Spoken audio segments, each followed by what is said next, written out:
final.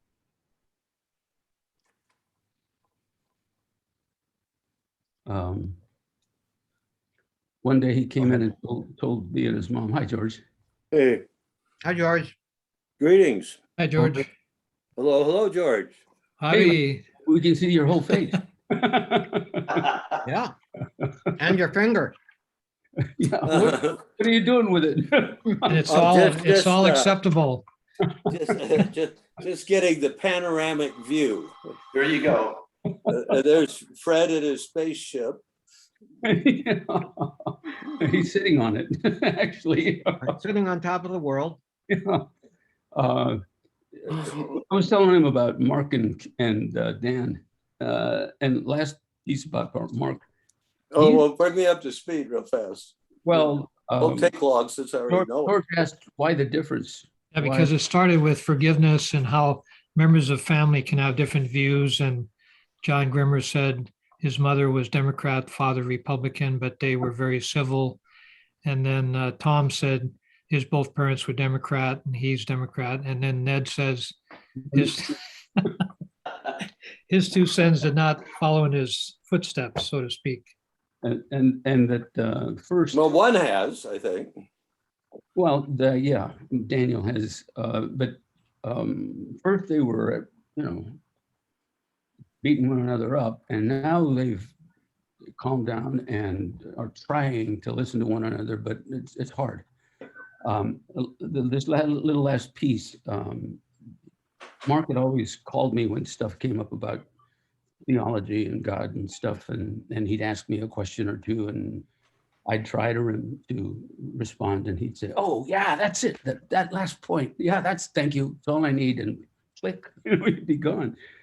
And then finally, he said one day to me, he said, "Dad, you know what? I think God had me break my back and go through all that pain for almost 8 years because of my pride. He wanted to break me, show me that I was not in control, that he was, and that the more I accommodated myself to him, the happier I would be." And I think that's what's happened, and that's what I think happened. And I scratched my head and I thought, ooh, and we talked about it, but he really stayed with that. And from there, he kept going further to the right. Yeah. And Dan, Dan has always just been very, very bright.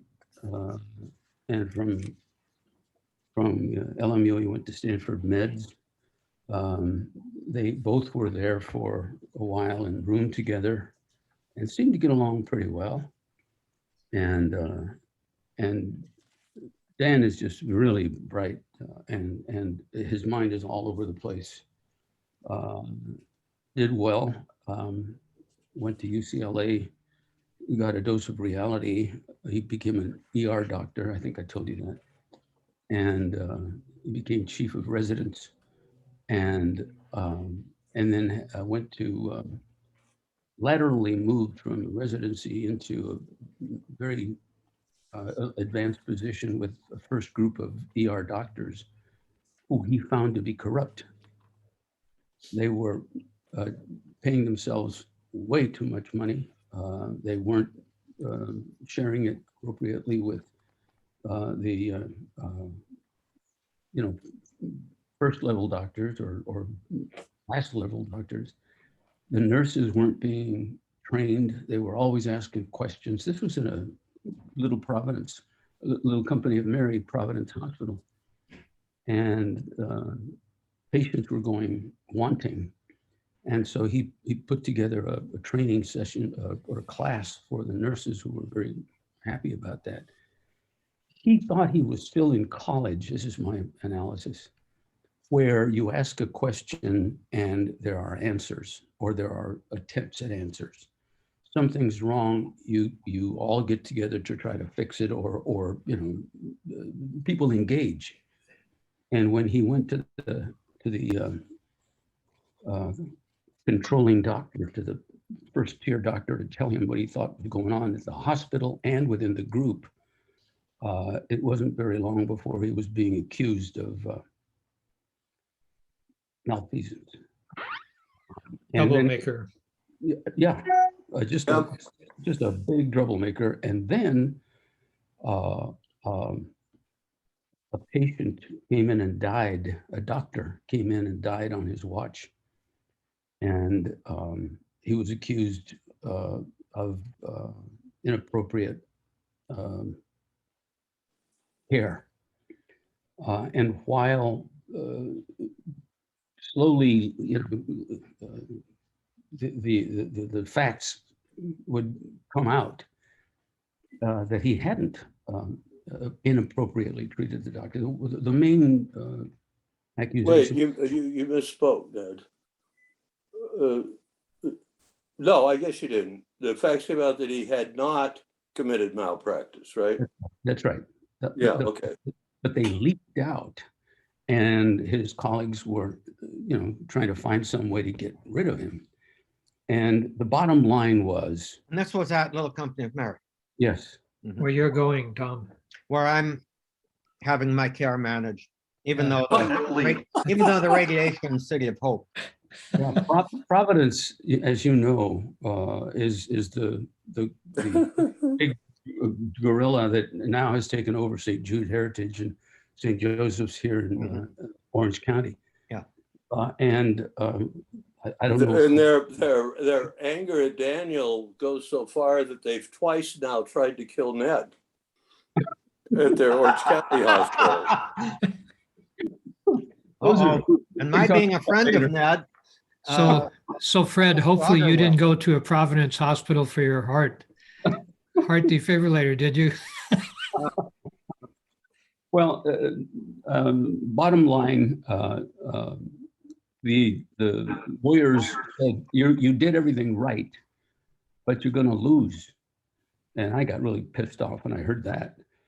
And you're going to lose because this is way too complicated for the juries to understand. And this doctor that died is very sympathetic. The optics and the allegations and the support that you're getting from your own doctors, it all comes together, and you better settle this thing. So they settled it for the highest amount that the insurance would cover, and then he was told that he had to go by the managing guys. Anyway, Well, he was already gone, though. for all intents and purposes, George Yeah. knows all about this because he talked a lot with Dan and Dan's lawyer, and agreed that it was not something that you wanted to go and try, and to the end. And He would have lost, alas. He was innocent. He was totally innocent, but he would have lost. yeah, This and- nurse had perjured herself at a deposition. Remember that? yes, absolutely, and then recanted, but by that time her credibility was shot, etc. I mention all that stuff because he went through this trauma, and it took him a while to reestablish himself.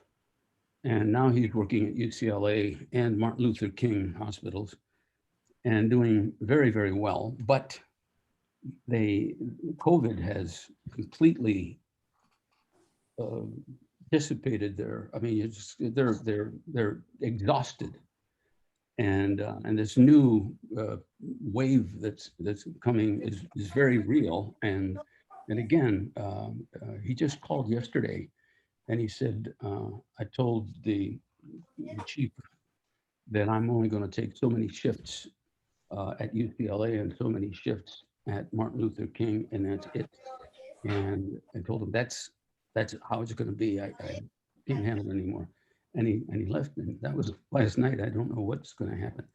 But so while he has this very flexible, and therefore, he's always been a Democrat. Now I think he's an independent. But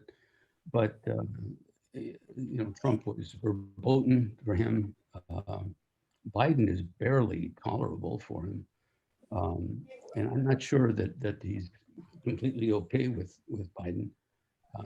But he believed, for instance, this is the maybe the way to understand it.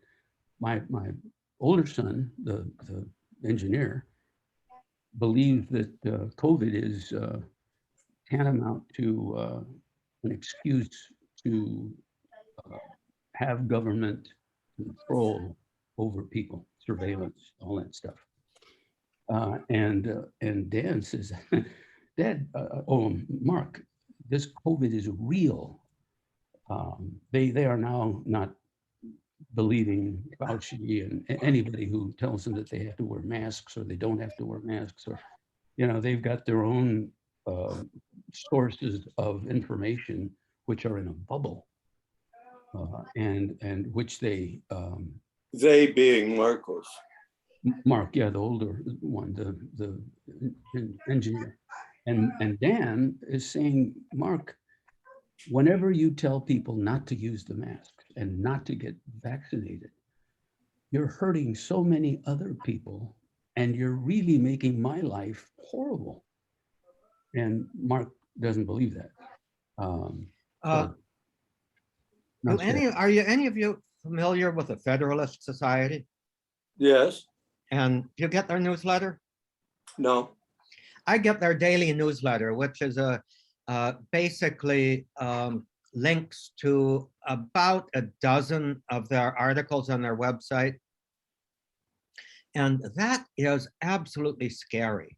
Every once in a while I'll read one of them, and it's just putting together unfounded allegations that some right-wing organization happens to be alleging, and they are then presenting it as fact. And the Federalist organization is an organization of lawyers, isn't it? It's Well, let me ask this, Very though, 'cause large. that confuses me. There is a Federalist foaming Society. foaming at the mouth right-wing publication online called The Federalist. And then there's the Federalist Society, and they're not connected. And I'm hoping what you're talking about is the foam at the mouth publication. Well, Because they certainly seem to be. yeah, the Federalist Society is of extreme influence, Well, that's Trump's judges, Trump's 200 and some judges or whatever it is, Yeah. were all from the Federalist Society. well, to me, that's what's scary. If it's But they're competent, you see, they're not crazy. They're Okay. right wingers. They're philosophical conservatives, deeply so, but they are also very brilliant elitist judges. I'd rather be in front of a hypothetical average typical Federalist Society appointee than a George W. Bush appointee. Henry and I recently argued a case in the Ninth Circuit where two of the judges were Federalist Society judges. And they were smart, they asked the right questions, they were prepared. These are elite assholes. And I hope, Tom, it would forward me a copy of this publication.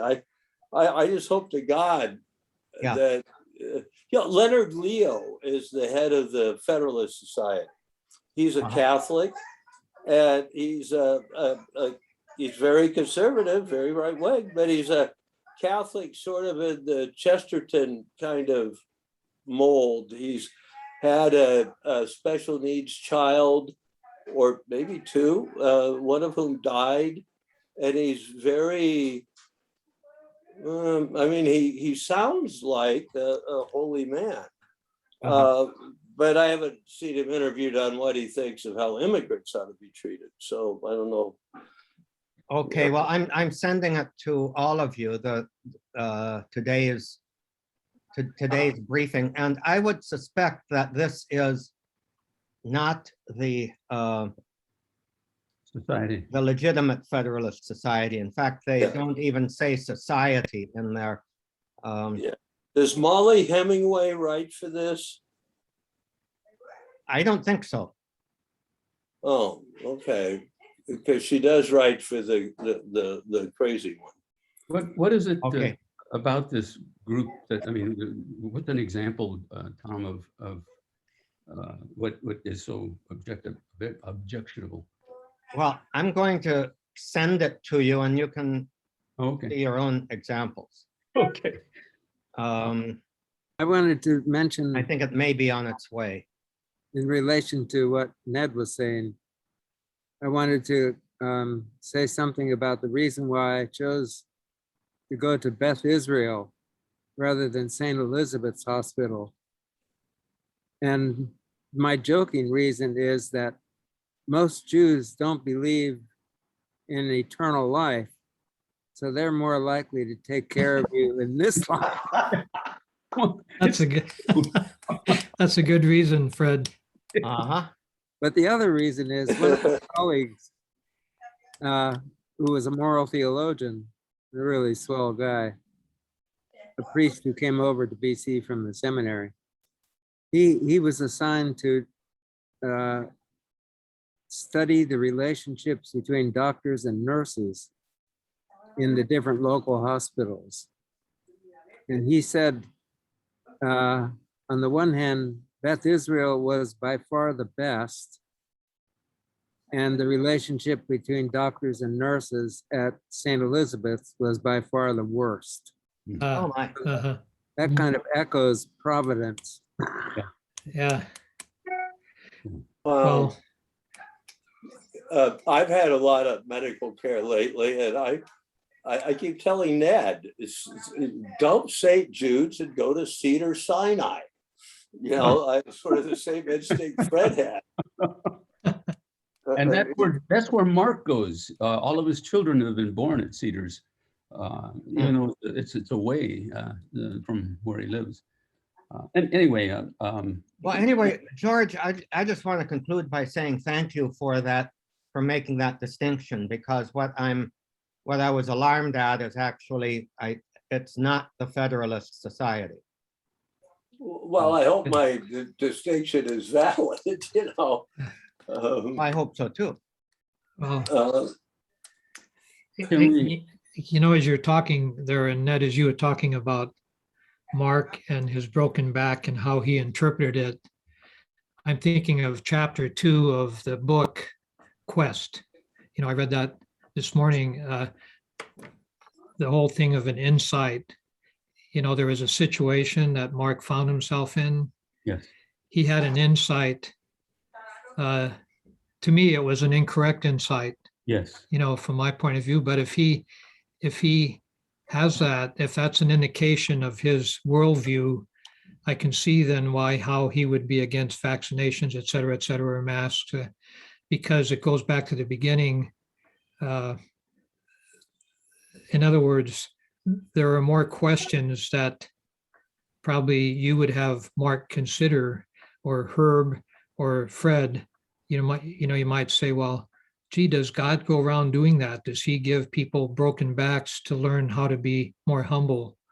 You know what I mean? And the whole thing of nature, you know, and how things happen and bad things happen to good people, et cetera. You know, there's a bunch of questions that I would throw his way if he were coming to me for counseling, you know, even as a priest, and saying, here's what I've come up with. I'd say, well, here's some things, you know, I would go through a dialogue with him and ask questions, as you said, Tom, you know, and see if he would say, well, yeah, you know, yeah, damn, that's not right. Is that the type of God that I want to believe in, that does this type of thing? Is this the type of dad that I have, that my dad, Ned, would he do that type of thing to teach me? You know what I mean? Anyway, we had conversations about that. yeah. Well, Yeah, And he seemed to be okay. He seemed to say, oh, yeah, you're right. But from that, I mentioned it because from that point forward, he just very incrementally. So in fact, his drift to the far right now has happened, I would say, in just the last year. I had the same reaction George had, and I've had that, we've discussed it several times. I mean, God has worked some miracles in my life by grace, not by breaking my back and torturing me. Right. Even you, Yeah. even you, George. Even. So what about Quest? Yeah, well, it kind of got right into how people, situations lead to insight, but I remember Lonergan saying insights are a dime a dozen too. One could have a hypothesis, which is a first idea, but when you talk, there's a community too that you go to find, trustworthy people to talk to and get their viewpoints and all that, Yeah. and so forth. Anyway, I don't know if we want to get into Quest. Just a little anecdote. Lonergan said that he gave a talk about insight when he was thinking of writing it or started to write it at a psychiatric, to a group of psychiatrists. And at the end, one of the psychiatrists raised his hand and said, "My patients have insights all the time, but they're all wrong."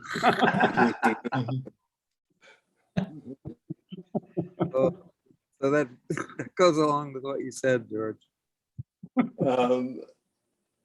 Yeah, Tom, this is not the Federalist Society.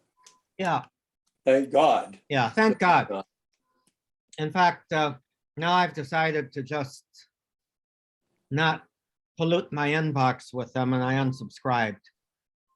So we'll delete Basically, I your just wanted email. to keep in touch with what was happening in the judiciary, If these were the guys behind these judges, well, behind Trump's judges, well, One thing I think is in common with conservative Christians, whether Catholic or not, is the problem of abortion and the problem of gender issues.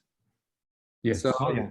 they would absolutely. have what they feel is an absolutely justifiable reason for calling into question anybody who's lax on either of those fronts. Don't raise any further questions because of that conviction. Yes. Yeah. That makes sense. Yeah. And Fred, what do you think? How is that it seems like a core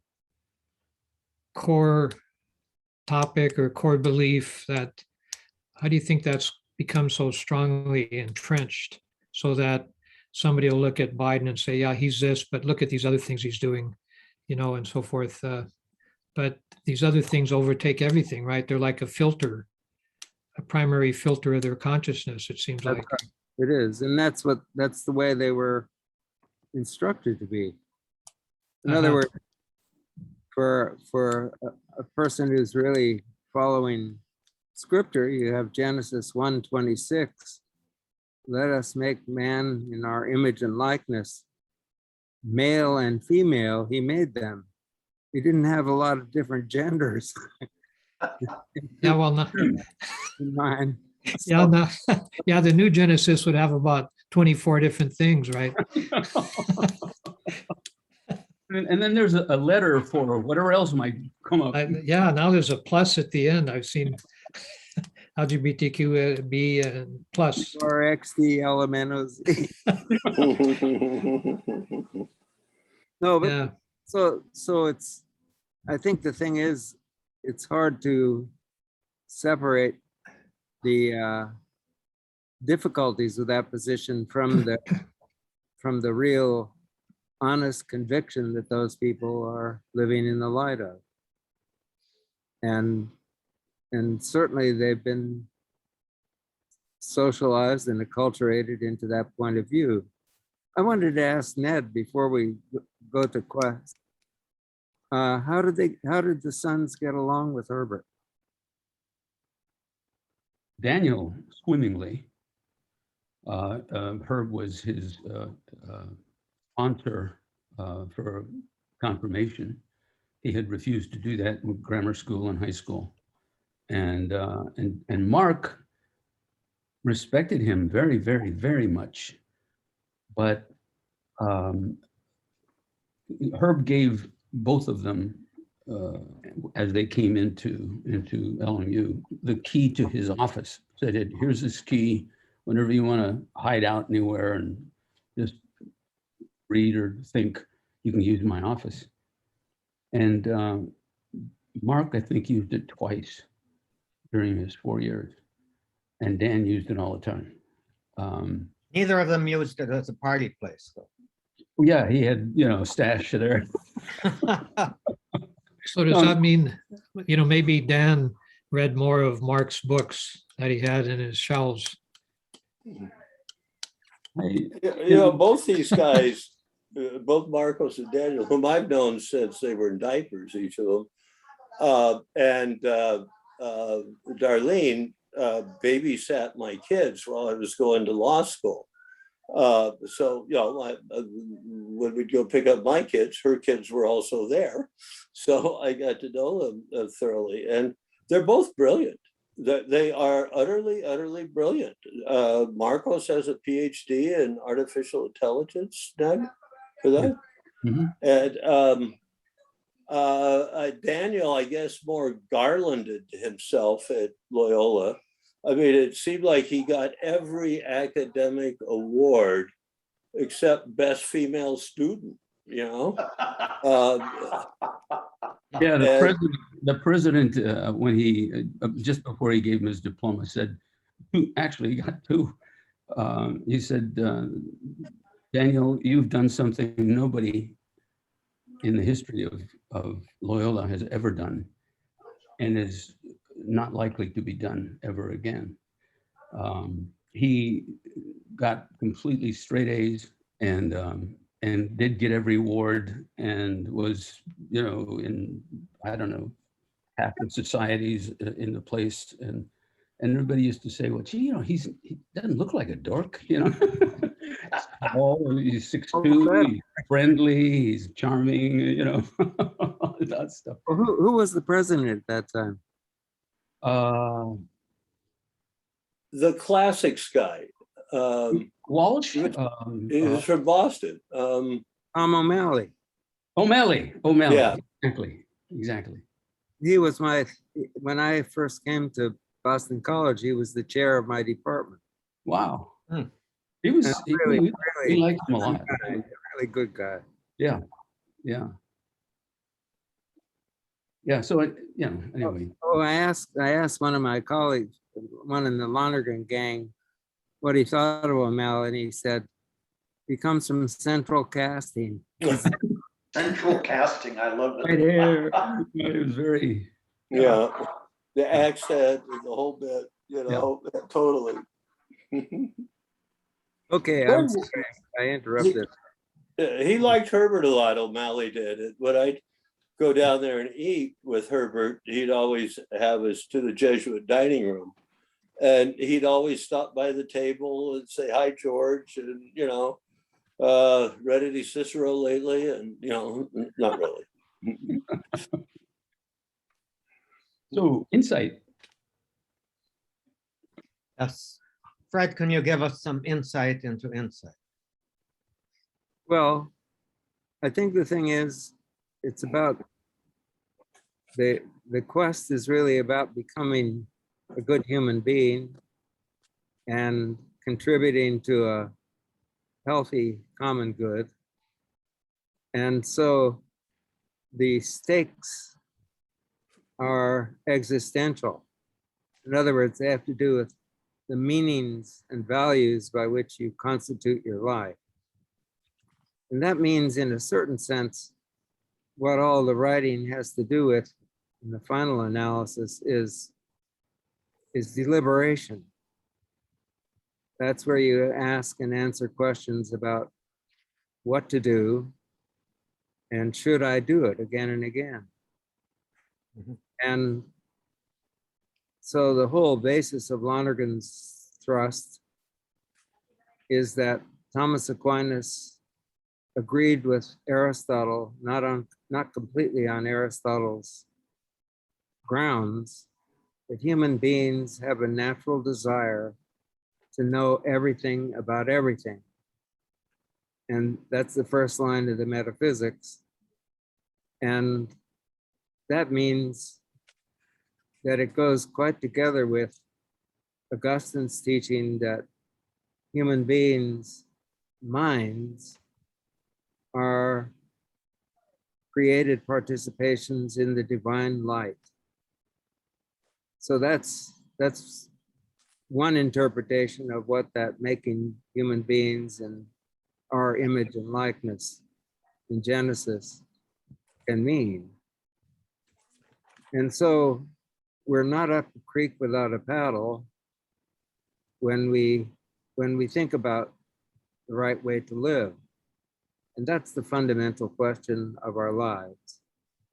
So you might as well go ahead, not with a list of do's and don'ts from a misunderstanding of natural law, starting from do good and avoid evil, and then a whole set of logical conclusions from that. But it's to go with the Constitution, the nature of your own mind. And that really, insofar as you exercise your own mind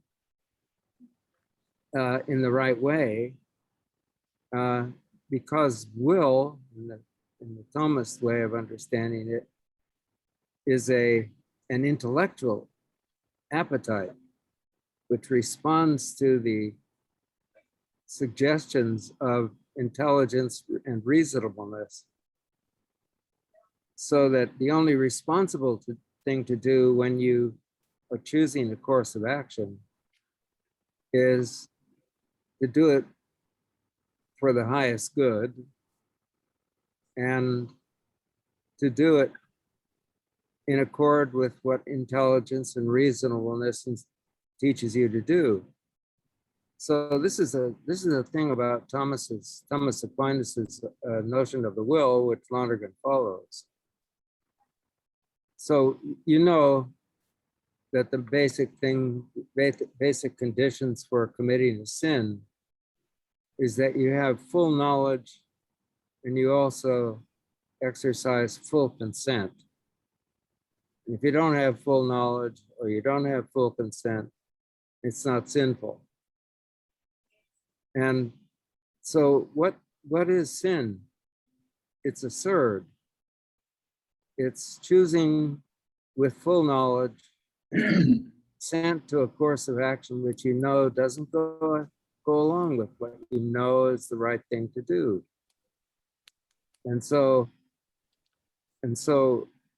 it's irresponsible.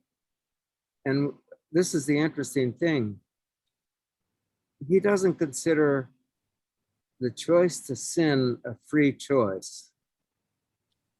He considers it an omission. So it's a lack of a free choice when you choose to do the thing that's absurd, that's unintelligent, unreasonable, and irresponsible. So that's what we're up against in our lives. And it seems to me that the quest is trying to instruct people about what their nature is and what the implications of their nature are. And then also to really talk about the fact that we live in a context of an objective surd that is a sinful way of being if you're unlucky. And if you're not lucky in your family, you may not be lucky with your associates outside your family. And we see this. I mean, I think the example of pro-life as an absolute is a function of really not a good moral instruction. It's not that abortion is not wrong, but it's also, you have to take into account a whole lot of other things as well when you think about these matters. And so And so I wanted to emphasize about Dan, was it Dan or Marcos, that that people who follow that line tend to have what the moral theologians used to call invincible ignorance, but they've been socialized and acculturated into it. And that's partly the problem with this inability to talk to each other, that you realize that the person you're talking to is in absolutely good faith and really is disappointed in you if you're not in full agreement with him. And so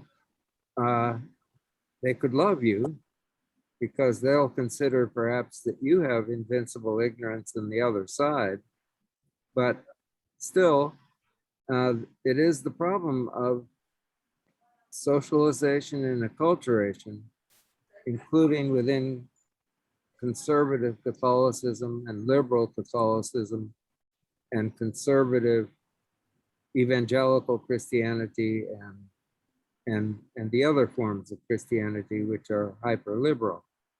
So we live in a mess, and navigating ourselves in that mess is impossible.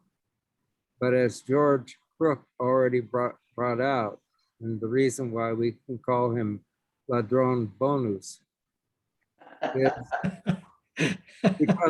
because of God's grace. We needed to be redeemed. And that's the point of the creation story, that Adam wasn't really the model of humanity, but Jesus was. And so as Christians, we believe that the life, death, and resurrection of Christ is really the source of the whole world, having God's unconditional grace, the sending of the Spirit to everyone on account of the especially John's portrayal of the crucifixion, which is not really a portrayal of the crucifixion, but an interpretation of it, compared to the synoptics. So that's more or less what's up. And so that involves a worldview, and the worldview of Lonergan is that just as the mind is an infinite potency, so also the universe is wide open. And it's wide open in the sense, not that everything comes unstuck, because there is such a thing as nature and laws of nature. But the classical interpretation of laws has to do with the law is the case, other things being equal, ceteris paribus. And what is true is that other things are rarely equal. So you could say if a person dropped an apple off a tall building, it's going to land on the ground, but it could land on someone's head instead. And that's just a matter of probability.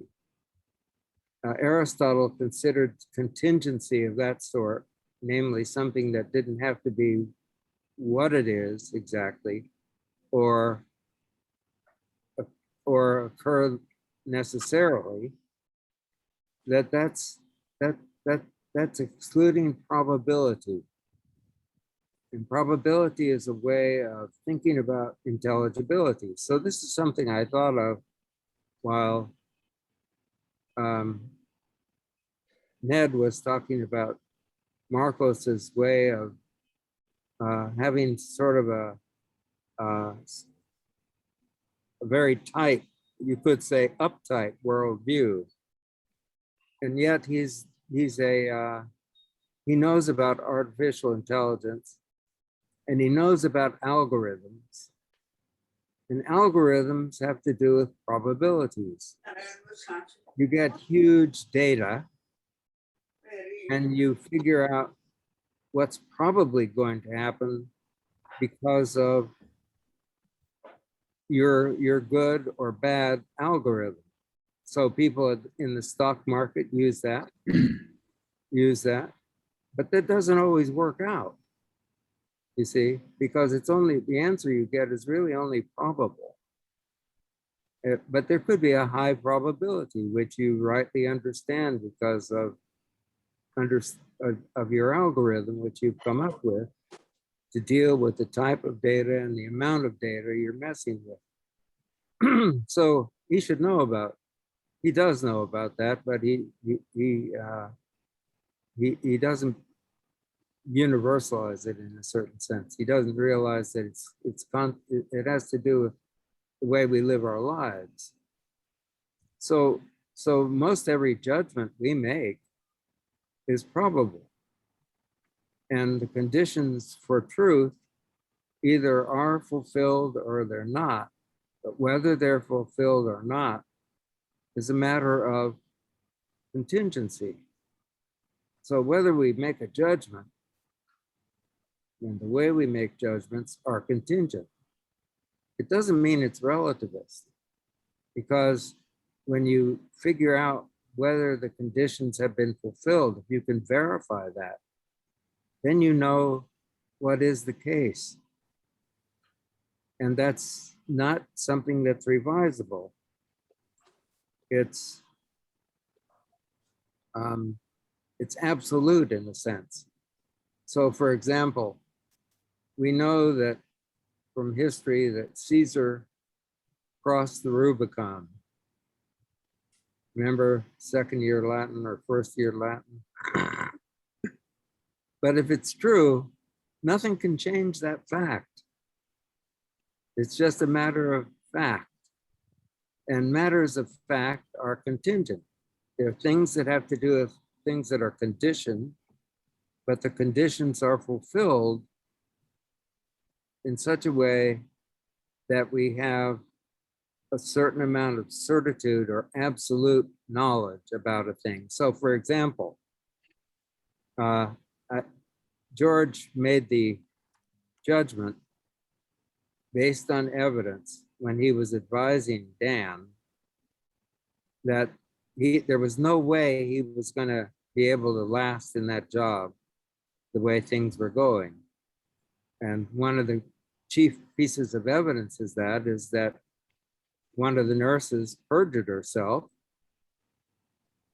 So there's the fact that you know what Dan is saying he does, and knowing him that it's true what he says he does, and then knowing that people manipulate other people, as was the case again and again and again, in the whole way of handling the finances and the treatment of the nurses in that hospital, that a person could be bribed to perjure themselves. And that's just something that was there was a high probability that if he stayed on, that kind of stuff would have really damaged Dan's life in a way that would be hard to reverse. And so you make these kinds of judgments all the time.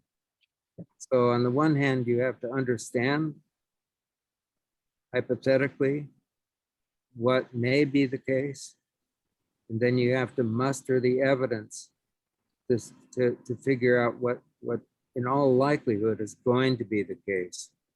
And you have to go with that evidence. You can't just overlook it. So that's the thing that George was saying. Lawyers ask the further questions that the people whom they serve wouldn't necessarily be asking. And that's why they ask the lawyers. And if the lawyer is the good one, he's the type who asks those further questions.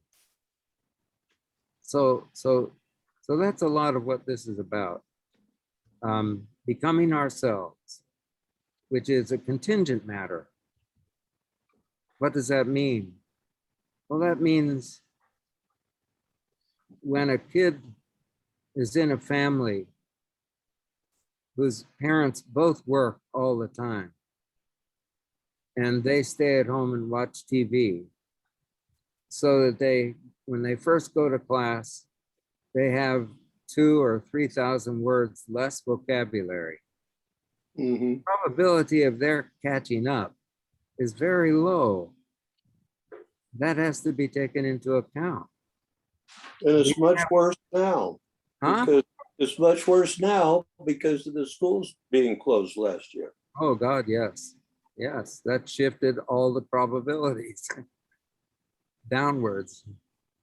But nevertheless, because we're intelligent, we're not just subject to circumstances, but we can understand the way our lives are working. So taking into account exactly what George said, what are school principals, what are school superintendents doing? If they have to argue all the time about whether to wear masks or not, they're not thinking about what do we do to help reverse the awful decline that would be caused by missing a year of school. I'm sure they are thinking about that too, but they're caused to have these stupid battles over whether or not the kids should be masked and not able to maybe focus the way they should on those more serious questions in a certain sense. Of course, that's a life or death thing for people, the mask. I'm not saying it's not serious, but they shouldn't have to deal with that with DeSantis and Governor Abbott and so forth. So, and it is great that you have at least some school superintendents who say, come what may, I'm letting all my kids be masked. And that's going to be a mandate in my school district and so forth.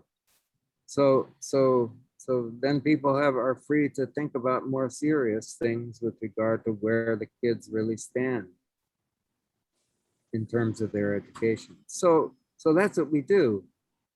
When a question comes up about what should I do, what will I do?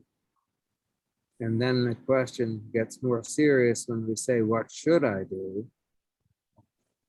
We bring together different courses of action we might take, and we select the one that's most intelligent and reasonable in order to act freely.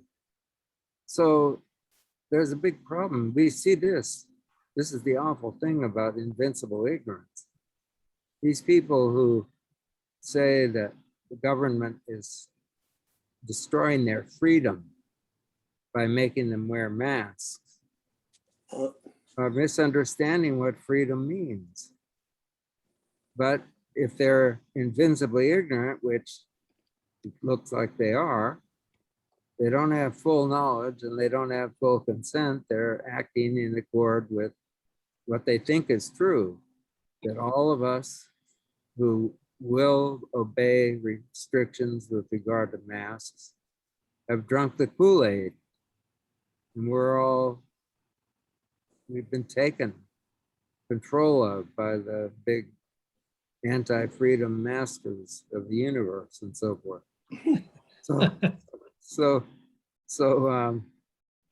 But there is a way in which it's very hard to discuss with them. So I think the thing we started off with is that wonderful essay that Louis Waugh mentioned about forgiveness.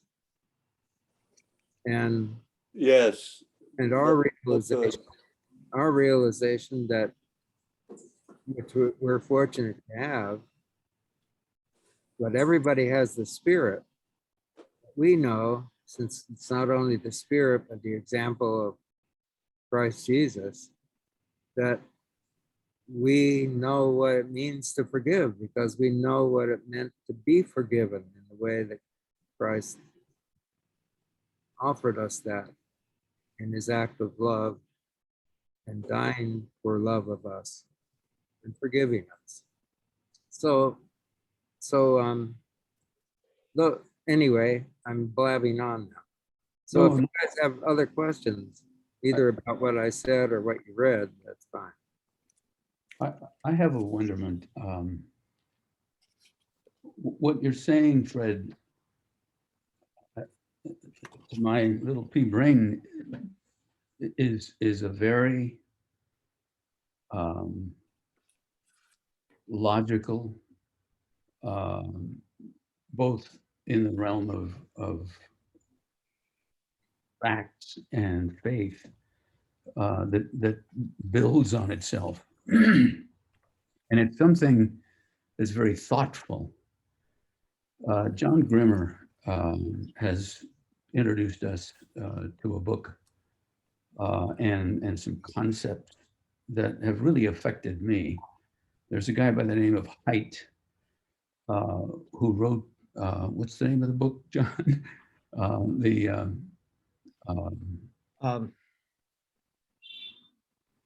Jonathan. I'm drawing a blank, I'm sorry. Yeah. My mind was way off another direction. Well, so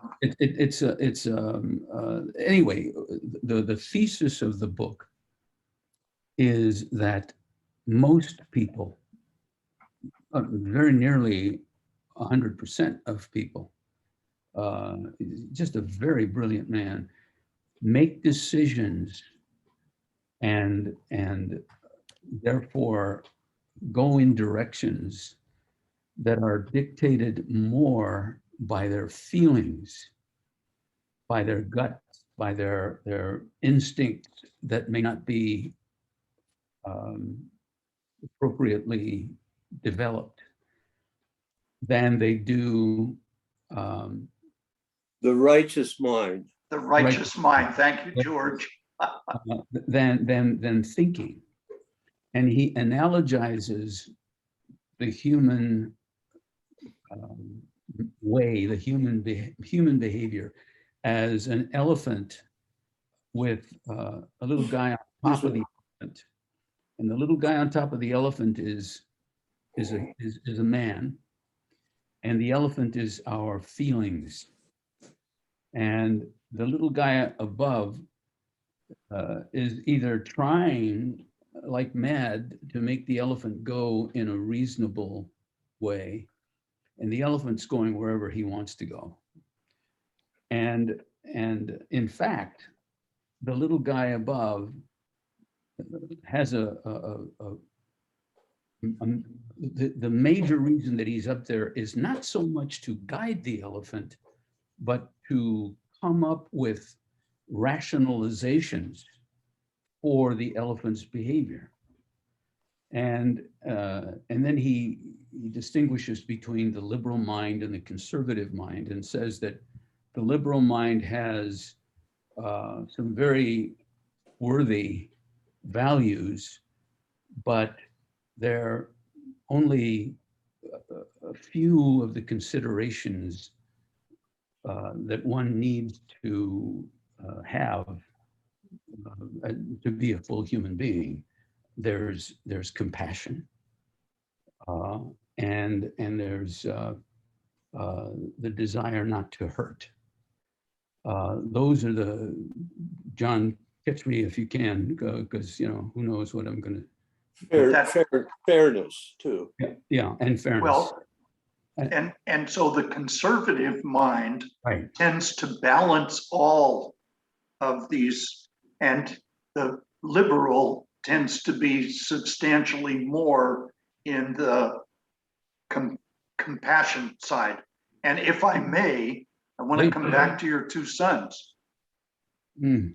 Based on that, the more mathematical personality will be rigid. You're either with me or you're against me, and see God as a judgmental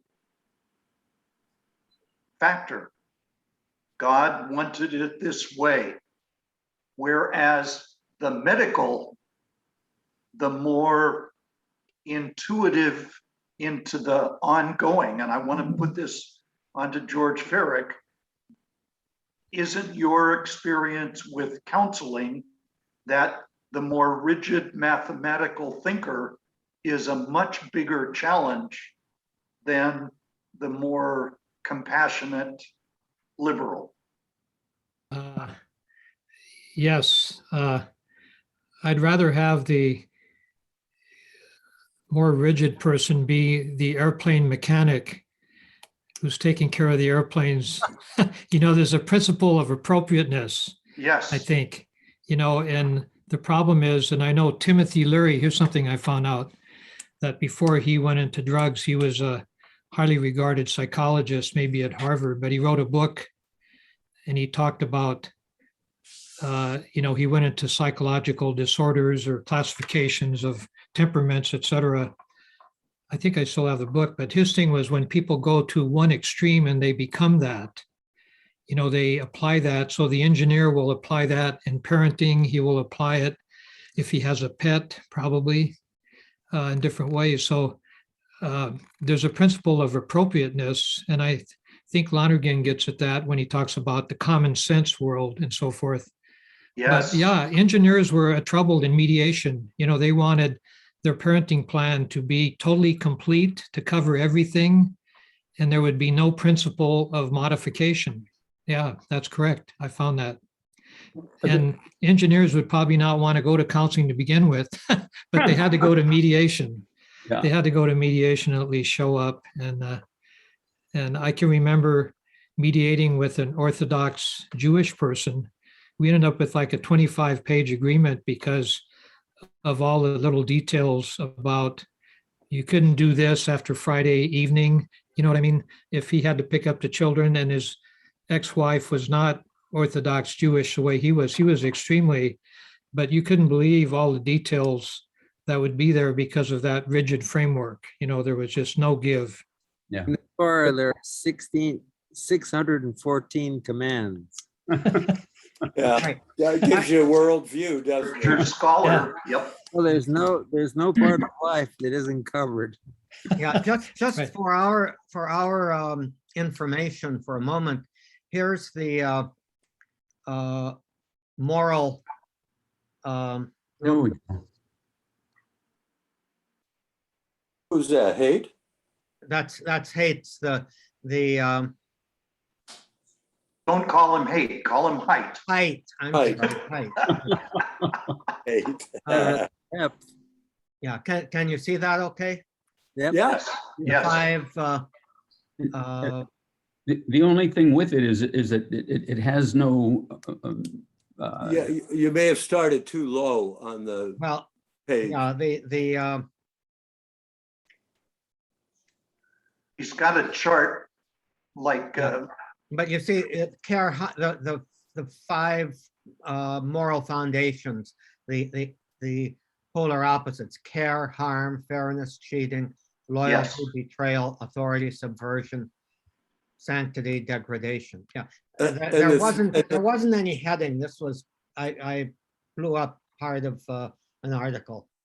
But the Got it. 3 on the right are the conservative values. oh, everything except care and harm, George. Yeah, Well, and fairness. to some degree fairness, yeah. I mean, his theory is that liberals have a more limited value set. Yes. Yes. And that the Yeah. conservatives don't necessarily reject those in theory. They include them. Yeah, but okay. But rather they think they're too limited. Yes. Like disgust is a big conservative emotion, But it's based on positive stuff, loyalty, duty. Yeah. Or sanctity. reverence. Which is a Yeah. positive thing that liberals very often, that's beyond their frame of reference. Yes. Yes, they could care less of, I mean, God is a minor player in the categories of the important values, because that brings authority into the picture, and that brings reverence into the picture, and creates some kind of duties. And no, that's Mhm. That's something that the conservatives value and want. And the only reason I ask or I bring all this stuff up, Fred, is I'm wondering, you know, among ourselves, I would say that we're very thoughtful people, that we're trying to live the good life, the right life. We're all, I think, pretty much Christians, you know, of one form, in one form or another. But we have built into us, if this guy's right, these predetermined, both by genetics and by environment, these reactions that are not rational. They're somehow gut reactions, instinctual reactions that we then use to look at the world and value one thing over another. Ned, I want to interrupt for a second because the one thing I disagree with your statement is not predetermined, just current position. We are all in a state of development. And I'm just convinced that it's not predetermined. It's the current status of priorities. Does that make sense? One of the things that that Haidt would you know, was very strong on is that everybody has all 5 of those moral foundations, and that the question is how they interact and which ones seem to dominate over others. But you know, there's nobody who would deny the importance of any one of those moral foundation, how would I say, spectra, that the good side, shall we say, of each one of them, care, fairness, loyalty, authority, sanctity, are all important. It's just which ones tend to be more important, which ones tend to be the drivers. And I think one thing that that Haidt would say is that people who are on one side of the ideological spectrum speaking to another side would want to draw the other person into consideration of their own attitudes towards those moral foundations that they tend to be non-dominant. You know, if you try to oppose your dominant moral foundations and talk about authority versus care, you're not going to get anywhere. Good point. If the person on the side that puts authority at the top, and the person on the other side is putting care at the top, the authority person is going to have to kind of appeal to care in order to help them to see Good point. the value of authority, or otherwise you don't have care, you have chaos with a lot of destruction. Good point. On the And- other side, the Go other ahead. person has to be able to show the authority person that care is an important value within authority, and authority that does not manifest care for the least of those who are subject to them is not in accord with their own values of authority. It's a bad Good. authority, something like And that. so I would add that Sherry Woodell with the Called and Gifted and Forming Intentional Disciples has these 5 steps. And the first one is trust. If there is no trust, nothing else is going to make a difference. But then the next step is curiosity. And can I create curiosity on both sides of this issue. I can't see George Farrick, but I've got to guess that in his mediation work, there's got to be trust first. Go back to looking. There is second curiosity, then an openness comes, and then a willingness to change before any progress is made. And that has always made big sense to me. Trust is first, Yeah, the only curiosity thing- is second. Yeah, trust, John, trust wasn't first. People had lost trust in each other. Curiosity was a big one, but also the thing that would be a leverage would be the child, the children. Ah. In other words, I was thinking about you as Oh. being the trustworthy one, in what sense? How would I be that trustworthy? you would earn the trust of both parties. Yeah, I'd say, yeah, building rapport with each, yeah, Maybe, whatever okay, you want to call that. Yeah, trust or yep, providing a framework, right? And curiosity is a big one. I totally agree with that. You know, somebody said the best mediator is the one that totally asks questions. That would be the whole verbal thing, would be drawing out, because if people are to ever change, it has to come from within them, ultimately, right? So yeah, you yeah. try to draw things open by asking questions again and again and help them consider things.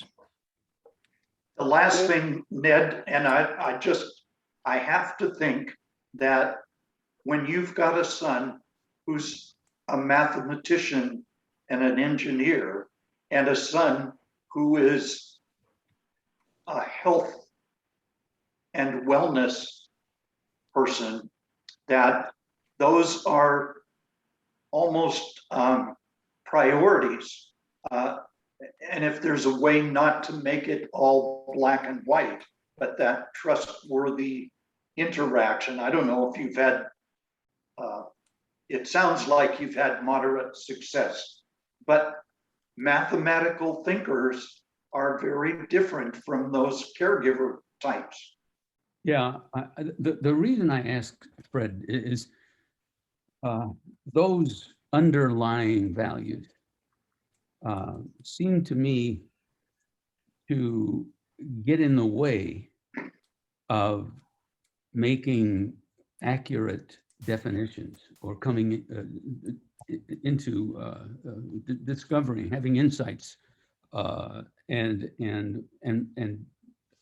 how do the six of us come to agreement with respect to the hierarchy? If care is so very high on the value chart, and authority is, while acknowledged, not the highest value, then one would begin to make decisions about critical issues based on the person's conception or understanding of how care is exercised, rather than what some authority is saying about objective stuff. But this subjective pain that's going on right now with this person or group of persons is more important than this perceived objective standard.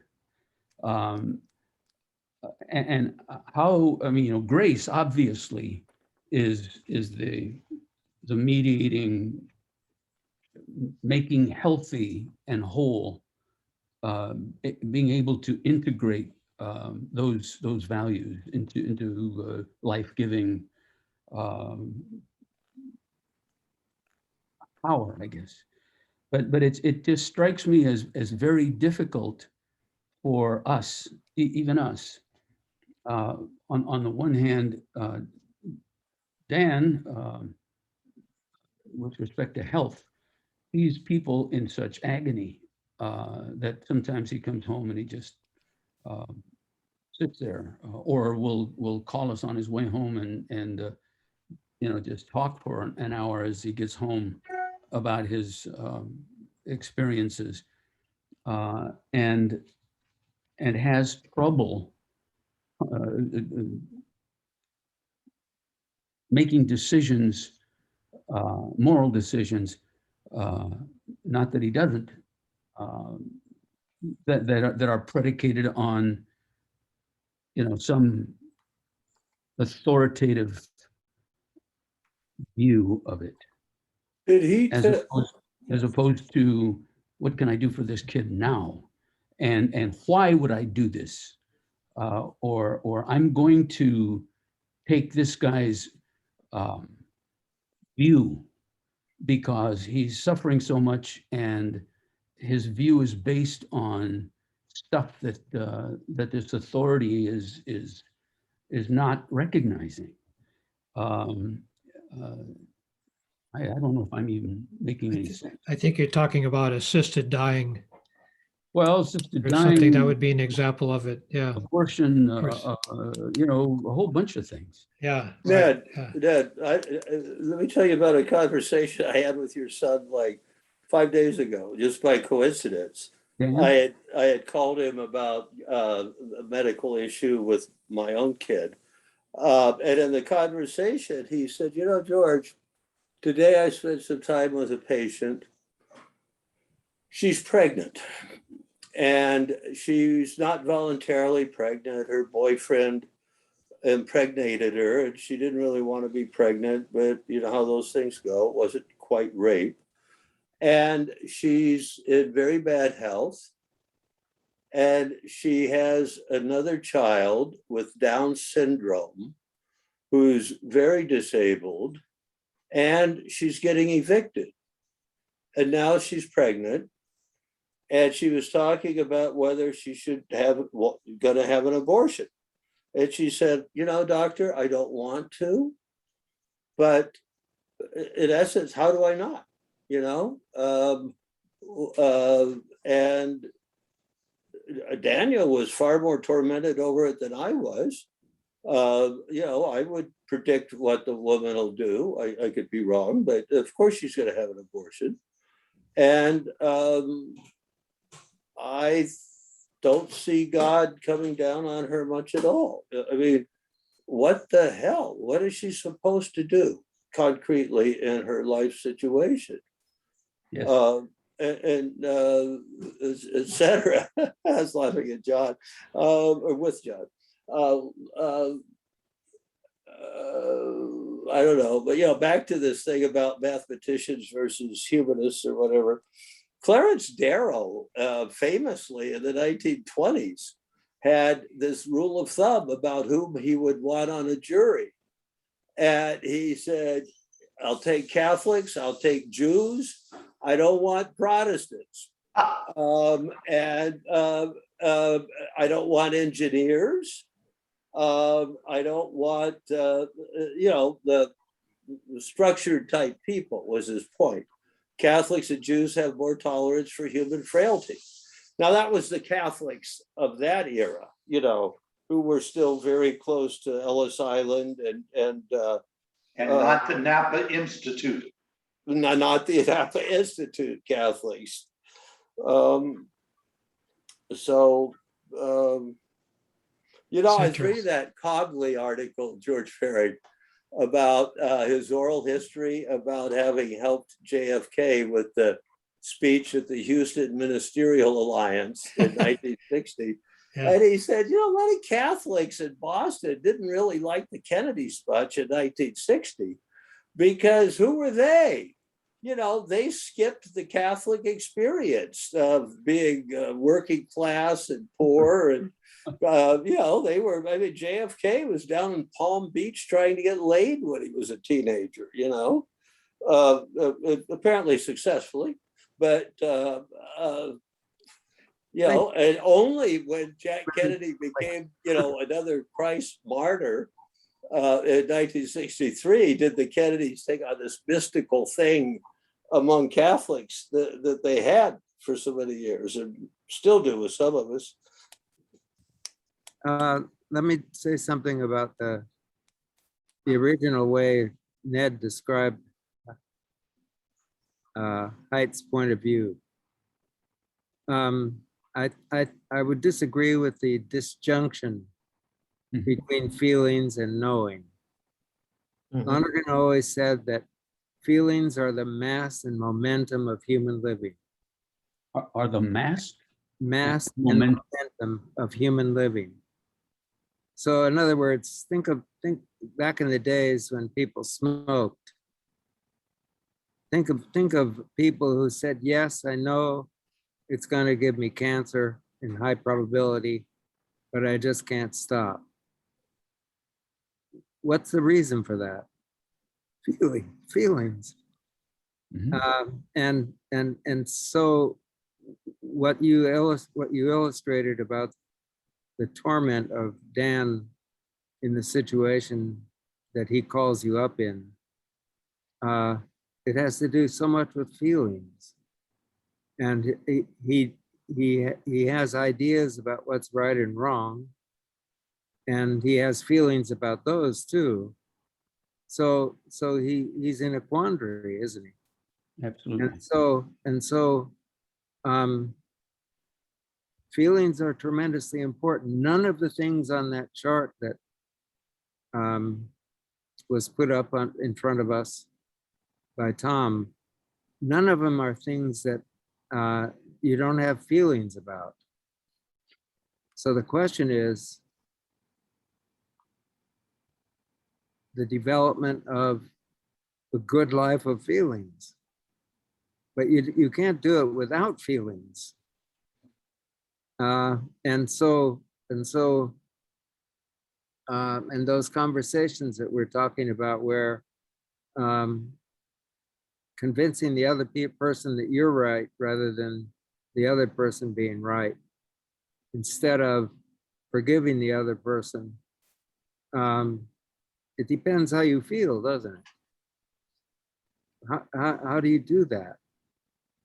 And so the same thing, the beginning, the whole meaning of the crucifixion. You remember that sermon I sent you by Mike Ryan from Seattle about looking at the cross with the blood? That has to do with feelings. And that's the mass and momentum of our living.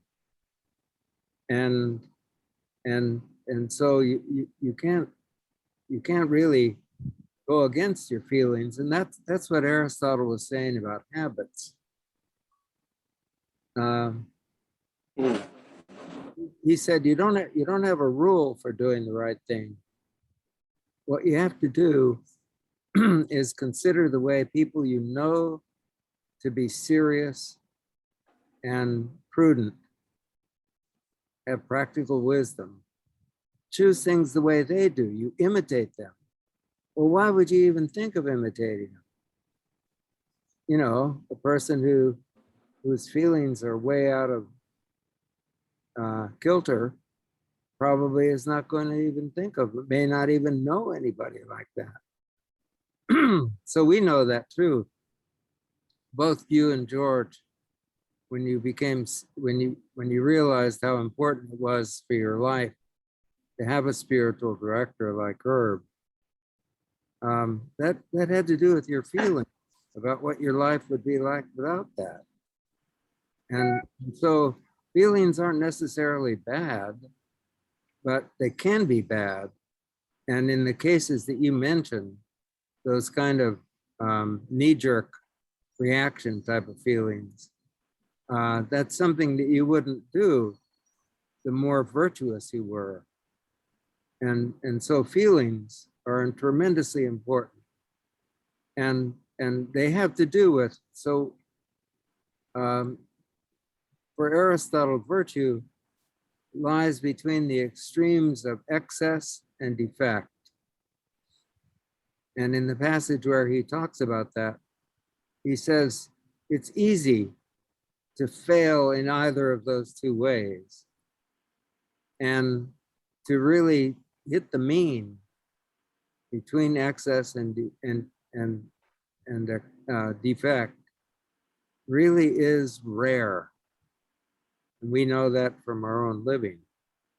But it really has overwhelming to do with the relationship between our habits,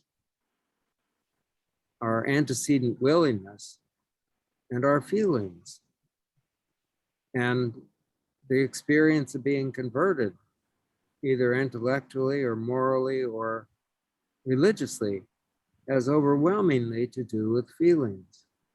So I wouldn't downplay feelings. I think if a person's for care and against authority, well, certainly it depends on what they consider authority to be. If authority is the person that has the power, as those doctors had over him, who wanted to get rid of him because he wasn't going to play ball and cared too much about both the nurses and the patients. My God. Imagine that. Doctors. But you see, and just the fact that someone would resist them gave rise to these really vicious feelings toward him. Yes. Mhm. And that's because authority in that case is you have the power. But authority really, in the original meaning of authority, it's based on true knowledge. That's why we talk about God's authority, because he's an infinite act of intelligence and love. And so it's a tremendous problem, the feeling thing, of course. But nevertheless, we have to deal with it intelligently and reasonably. We don't really prescind from it. If you don't feel like changing your life, you're not gonna change your life. You see what I'm trying to say? Oh, yeah. You know, and I'm thinking with regard to that woman who's pregnant, the authority, I don't know, he didn't say whether she was Catholic or not, did he? No, But not to me. but there is an authority in her life that is saying you may not have an abortion. Now, what to my mind is interesting is the church tends to be understood as telling people you may do this and you may not. When what the only thing the church can say is this is morally right and this is morally wrong for these reasons. Now, the person still has to make their own practical judgment in which their feelings about their own situation. You know, a theologian sitting in a room in Rome is going to have a very different set of perceptions as to the constraints in this situation than this woman in that situation has. And so, you know, I think he could say, well, there's no justification. And on the other hand, the woman is saying, I know it's wrong, but I can't see any alternative. Yeah. And Where we come then to, what do we mean by the higher good?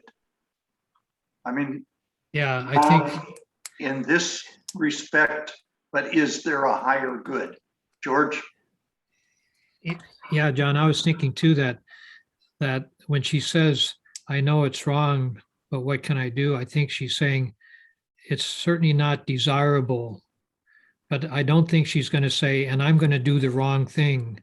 I think she's going to accept the higher good, you know, adding everything together and saying, taking into account all these, and Lonergan says that too, to you know, make a decision, take into account a lot of things. So consider the respect for life. That's one factor. And I used to tell people, yeah, you consider what the Pope teaches about contraception, but consider your own experience, consider your family size, consider this, consider that. It's like tuning into different radio stations, and then you listen to them all, don't obliterate one, but then make a decision based on all these things in your life. And so to me, she's going to say, it's not wrong for me. I don't think she's going to say, I'm going to do something wrong. Yeah, I think she's going to, I kind of would put a different nuance on that and in somewhat disagreement. I don't think there is a question of the higher good in that decision. There is only a question of lesser evil. Lesser Either- evil. Oh, No, I'm sorry. No, objectively, I agree with Oh. your groaning, George. But subject, It's not a disagreement, it's just a Yeah, dismay. but, subjectively, this person does not see the option of choosing a higher good. What she knows is, number one, if she goes through with the abortion, she's going to be taking a human life, her own son or daughter's human life. That is not good. That is wrong. Number two, and objectively, we can say, well, that's got to override everything. Yes, but if she gives birth, she is still going to be alone. There's nobody who is offering to relieve her condition, at least insofar as she can see it, of having to live with the consequences of giving birth. The consequences of having the abortion for her are going to be very possibly racked with guilt. She knows that it's wrong. She's going to have to live with the guilt. And I would say, whatever her feelings are about that choice and that situation, they are constraining the freedom of choice there. In a sense, her choosing to live with the guilt is not a real choice, but being forced into not having an abortion is not a real choice either. So in some ways, she's between two choices that are not totally free. So many of us assume, Ned, I would, you relate to this, I think. So many of us just assume it's this culture of the disposable fetus, that people just have abortions willy-nilly and for very superficial reasons. And I'm not sure that's true. I mean, it's true for some, sure, some of the time, but far more, I think, the far more basic human experience of having an abortion is this lady, rather than the Supreme Court law clerk who may have to delay reporting to her $200,000 job at a Wall Street law firm if she carries the baby to term. Right. I don't think it's usually done so glibly as we might think from our Catholic perspective. I don't know. good In point. the various Good point. environments of Fred- poverty and of even of social conditioning, upbringing, and all of that, all of those things add into the strength of that elephant and the powerlessness, it would seem, of that little guy on top of the elephant trying to direct it. To go I back want to, to put the topic back on Fred, because I think we all read about conscience and formation of conscience. Wasn't that a piece of part 2? I don't recall. Okay. Let me just put it this way, whether or not it was in part 2, what is your take on conscience and formation of conscience? My take on it now really is kind of under the influence of Ignatius of Loyola and his directions for the discernment of spirits. Uh-huh. And that has to do with reflecting on your life regularly in what he calls the examen of consciousness, and noticing what are the circumstances in which you have feelings of elation, and what are the circumstances in which you have feelings of dismay. And the whole logic of the spiritual exercises is really to help you through meditation to have a feeling for the time in the exercises when you'll have to choose between the way of Christ, the banner of Christ, to use the military imagery he used, Yeah.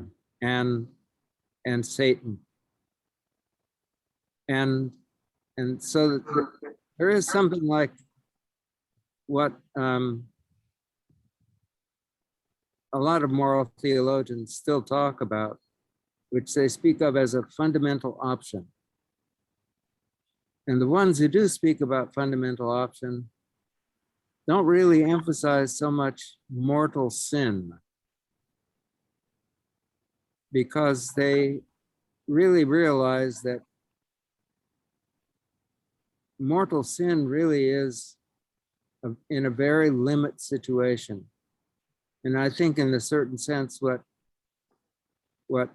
George was saying or suggesting, and what Tom was pointing out, is that he talked about the lesser evil. Well, you're judging about the lesser evil in the light of what you think is good. You can't avoid that. So she's really thinking about the good, I think, to a great extent, about the good of that child, the child that's already there. Yep. In relation to her circumstances of just being evicted and having a hell of a row to hoe. And she doesn't see how she's going to be able to do it.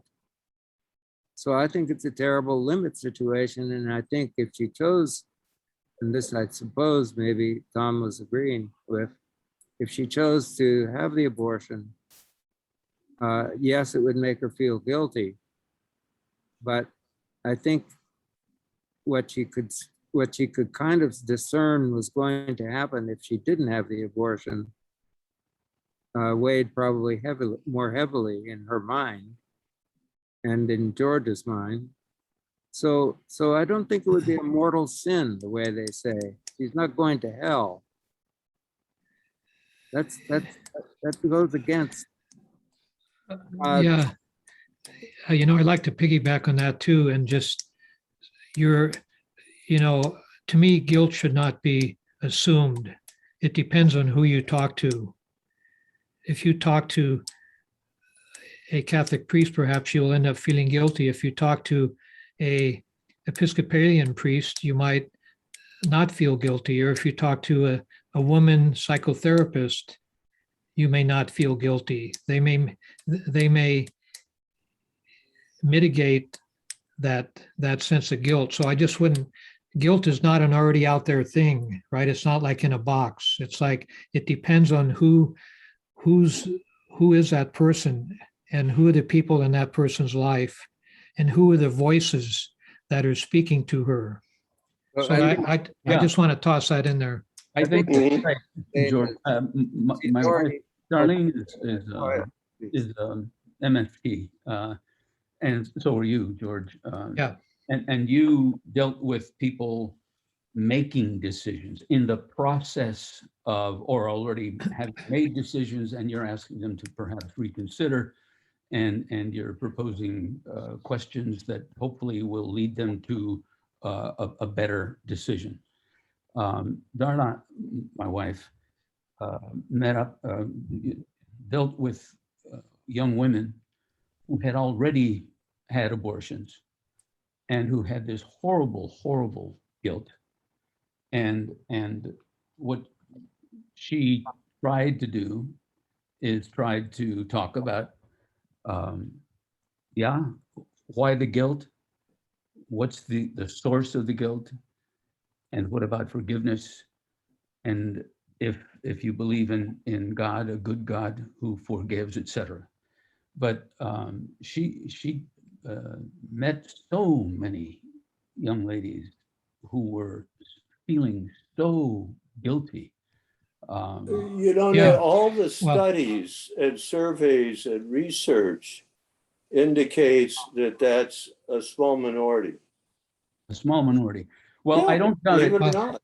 I was when I was in law school, I sat in various chairs or seats in the different classrooms. And I got to know a lot of the women lawyers there, or not lawyers, but law students. And we got into conversations, and several of them had abortions, and they had no, what, hell, I'm not going to have a baby now. And it was just it was a practical consideration that had to be weighed against their future, and of course you were going to have an abortion, and of course they did, and what's your problem? I mean, there's no contest about what to do in this situation. So maybe that's the majority of folks, George. Well, let me offer another thought too about, a lot of people feel guilty over miscarriage, Yeah. right? Yeah. And maybe a distinction might be called for between deep sadness and guilt.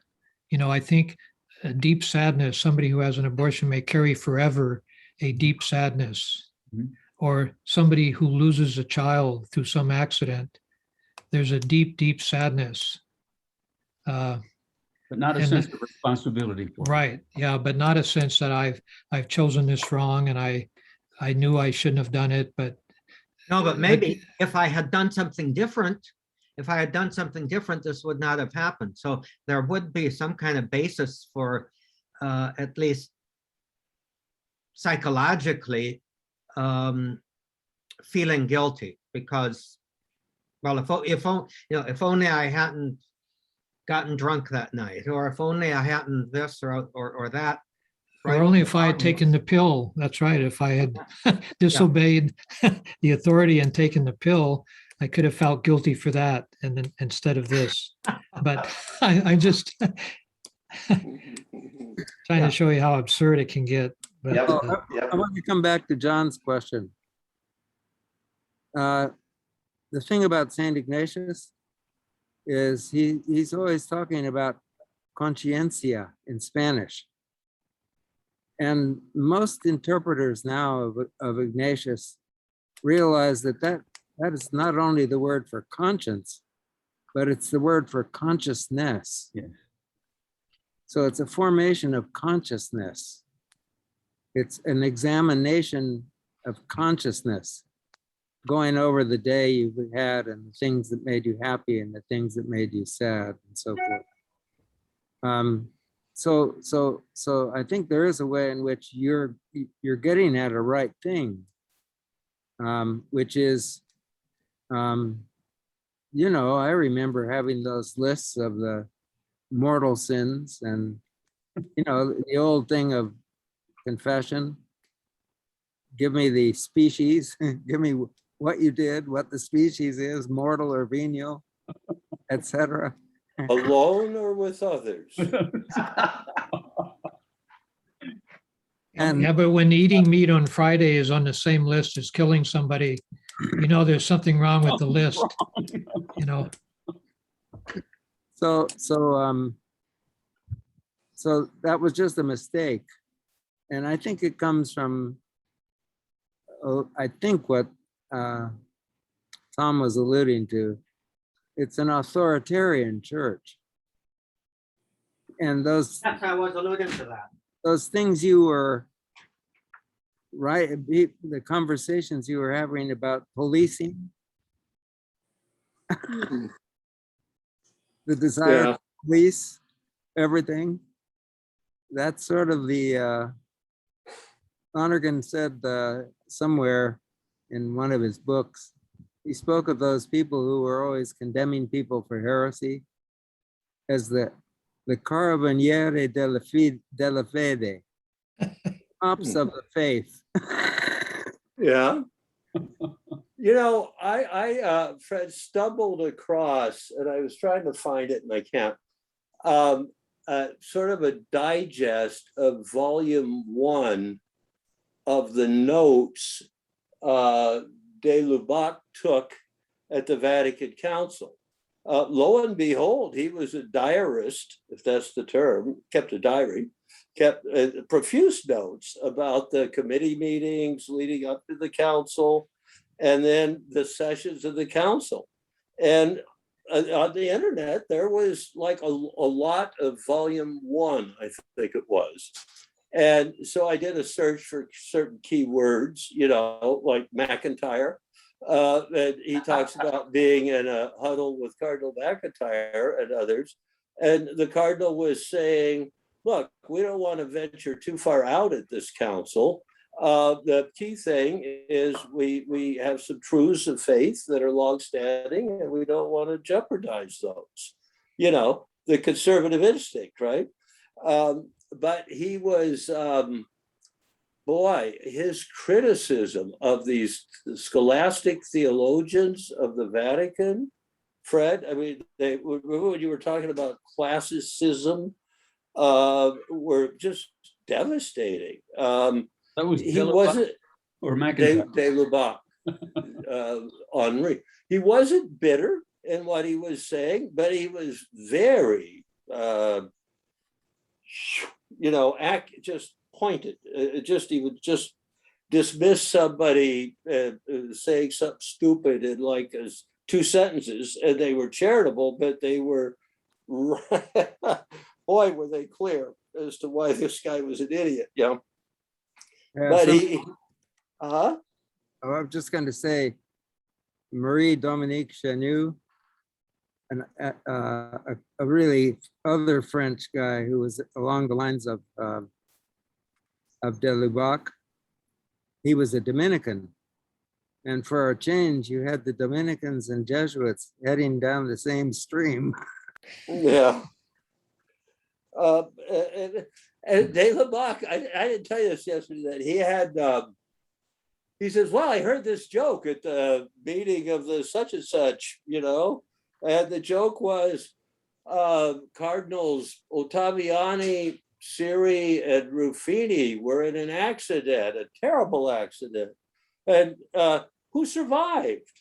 And the interlocutor says, I don't know. And the answer is the church. And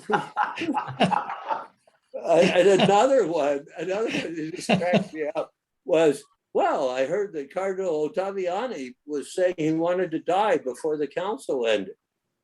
And whoever he was talking to said, Your Eminence, you want to die? I really, it's very important to me to die before this council concludes. Well, why? Well, it's always been important to me to die a Catholic. Yeah. So I kind of like de Lubac, although I think he's way over my head. But he's a Jesuit. Yeah. Going by the examination of consciousness. Yeah. Fred, when you were talking about how one blows it in Lonergan, I mean, you know, I thought of the traditional criteria: grave matter, freedom, and knowledge of the evil you're doing, and that it's evil. You know, our lady here with the abortion, you know, one thing we had talked about, but how much freedom is there in that calculus for a woman in extremis like that? Yeah, that was my point. Yeah, okay, I don't remember how it split, but how much freedom? And I remember Herbert saying that, you know, I asked him, well, do you believe in hell? And he said, oh yeah, I think there's hell, but I'm not so sure there's anybody in it. And his thing was, it's kind of hard to commit a mortal sin for much of the human race. You know, you have to be free not to do it. And Herbert being He's another Jesuit. Right. I was about to say, being A holy one. he was, oh gosh, yeah, but he would, you know, you have to be free not to do it. Well, let's talk about human psychology, you know, and determinism. And I asked him once, how free are our wills? And he said, well, what's the Ivory Soap commercial? 96% pure. Our 99 and wills- 44 100ths. That's right. He says, that's right. Our wills are about 0.56% free. And I, just a teeny bit.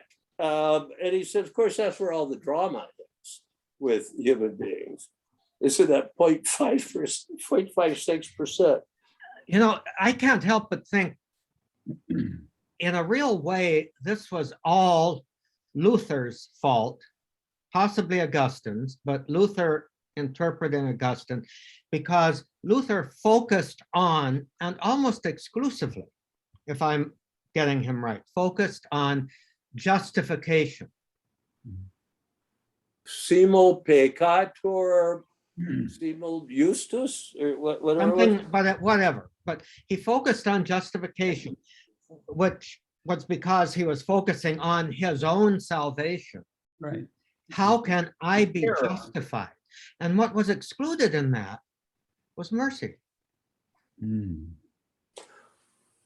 And mercy, when we're talking about the justification that somebody might have of doing something wrong and knowing that they're doing something wrong, even though they might seem to be not able to see a path otherwise, then we've got to say, well, let's not talk about whether that person is justified in doing that. Let's talk about that whatever guilt that person might experience has to be put down in the tribunal of mercy. George, or Tom, please, before we're done, would you talk a little bit more? Because if I remember right, as a confessor, you had binders in the pews and had people read scriptures and appropriate reflections. As No, a I actually do that. Was that you, Tom, or George? Tom Welbers. I know I did that. No, George. did. I'm not surprised that you might have both done it. What do you want to hear about it? Or What brought you to do that as opposed to 10 Hail Marys and 3 Our Fathers? relevance? Yeah. Relevance to life. Yeah, something that would get a person to reflect on their interior operations and something that would just not be some rote recitation. Yeah. So it was something so that it would be meaningful and a person could go away thinking something about their life. Now, I have to say, I was lazier than That's that. right. Lazier? Lazier. I would never get into the 3 Our Fathers and 3 Hail Marys unless it was very clear that the penitent would not accept something more relevant, shall we say. Reflective than that. And all they wanted was to get their damned laundry list out into confession so that the absolution of the priest could be the eraser, the blackboard eraser of the list.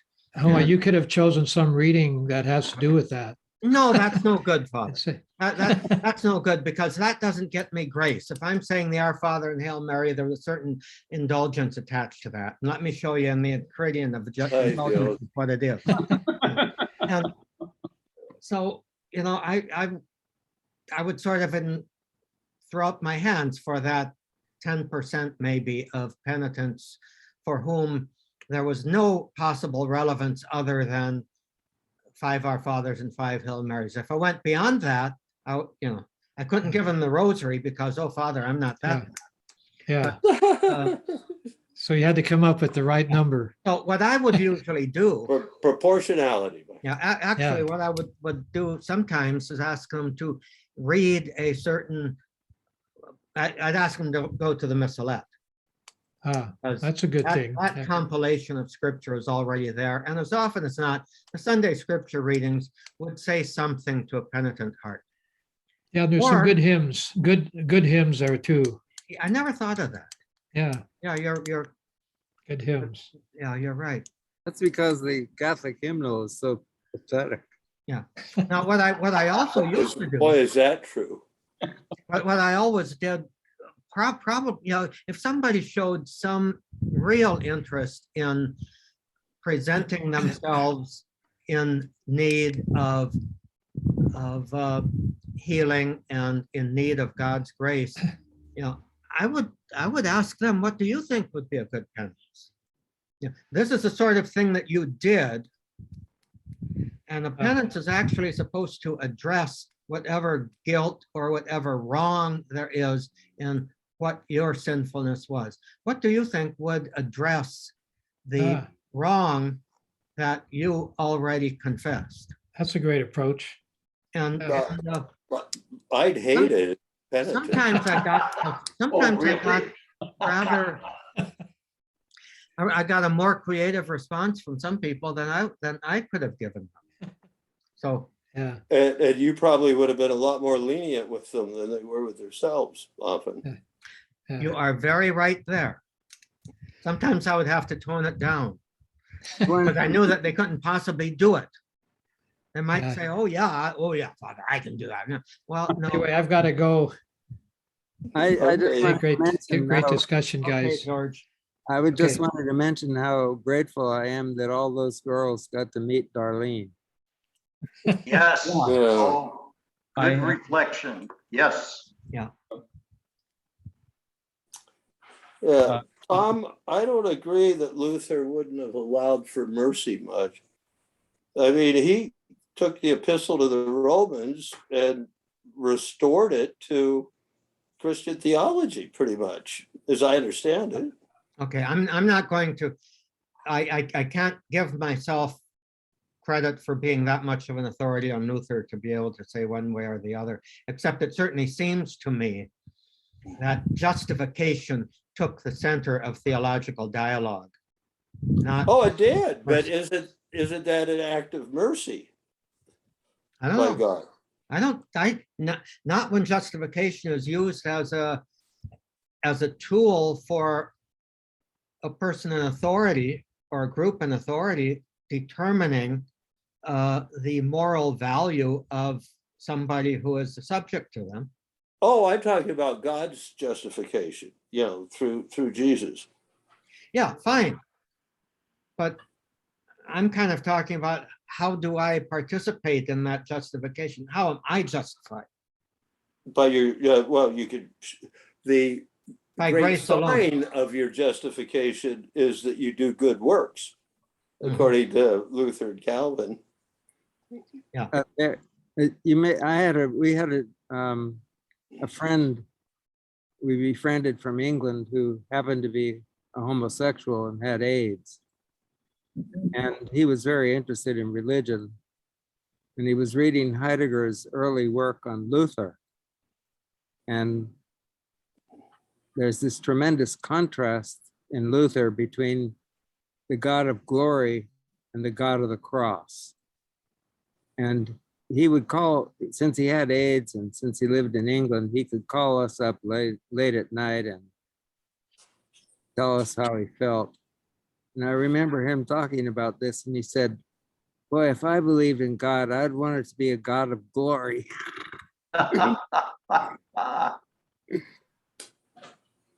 Okay, thank you. Okay. Shall we move along and Yeah. move on into our day? Yep. Let's not forget the quest. Not forget, Yeah, where should we pick up on that next week? I mean, Fred, you want to just keep going through it methodically? well, I suspect most of what Fred talked about is beyond the first two chapters A lot of it is, yeah. into the Yeah. matter of, Yeah. so why don't we just, But we could go back to two, and I could give a kind of resume of that. I'm prepared to do that. Sounds good. That'd be okay. great. So shall we commit ourselves to read 3 and 4? Yes. Or, And then okay, And then that is the entirety of part 1. Okay, Okay, And then part 2 is in decline. Nature has fallen. Part 3 is in redemption. Nature raised to supernature. So Great. nature is good. All of part We'll 1. get there. All right. We'll get Okay. there. God bless. Thank you all. Thanks God to bless you. everybody. Love you. Love you all. Bye-bye.